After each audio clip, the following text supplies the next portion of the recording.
Do you ever feel like you're playing the role of referee while your kids argue, complain, and yell at each other? Hey, shh, personal foul, that's 5 minutes and timeout.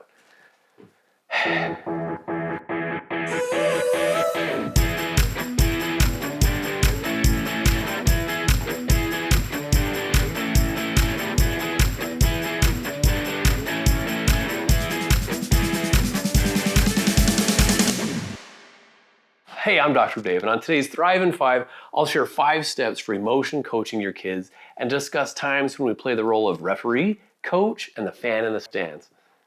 Parenting is one of the most exhausting and rewarding experiences we'll ever have in this life. And yes, sometimes we feel like all we do is play the role of referee with the arguments and the name calling. I totally get it.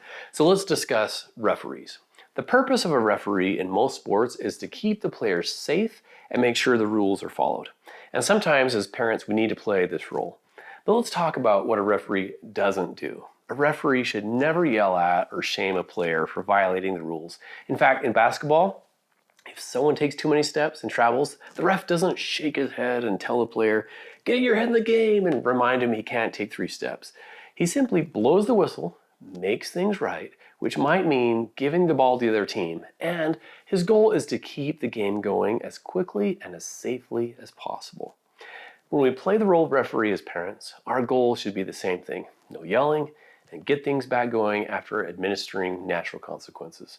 There are other times as parents we need to play the role of coach, which is teaching the fundamentals, planning and preparing, even sitting players when they need a rest or need to calm down, and making decisions strategically. Coaches even help players to become better by pointing out what they did well, giving encouragement, and doing more teaching when they can see room for improvement. And finally, as parents, sometimes we play the role of the fan in the stands. The role of fans is to cheer and show support even during rough times. It's not easy to balance those 3 roles as parents, but all 3 are important and important to do well. So let's dive a bit deeper into the coaching or teaching role as parents. Before any effective teaching is done, it's so important to establish a positive, loving relationship with your children. Assuming that is there, these next 5 steps of emotion coaching may be helpful. But first, why emotions?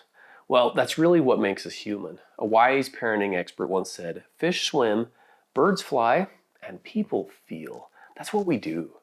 I know it's really tempting when your child is angry or really sad to dismiss or disapprove of emotions with words like, "Hey, there's no reason to be so angry," or "Don't be such a wimp, quit your crying." It's important to realize that all feelings and wishes are acceptable, but not all behaviors are acceptable. So the first step of emotion coaching is being aware of a child's emotions. This may sound simple, but it's critical to be in tune with what your child is feeling in a given situation.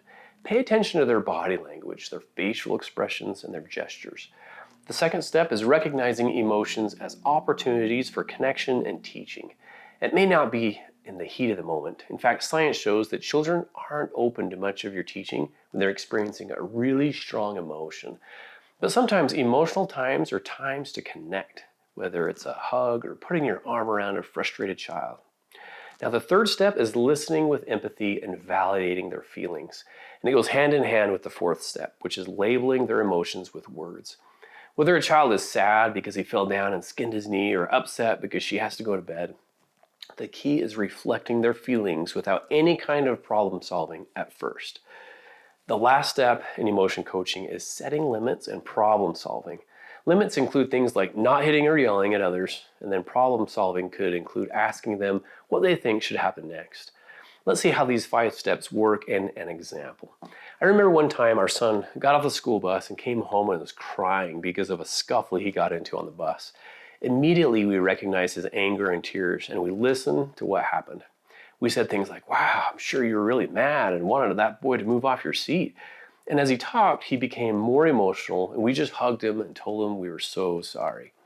Now later, after he had calmed down a bit, then we problem solved with him with questions like, when that happens again, what do you think you should do?" And we work things out. Again, this parenting thing is tough, and we'll find ourselves playing the role of referee, fan in the stands, and as the coach, trying to help them manage their emotions and their feelings.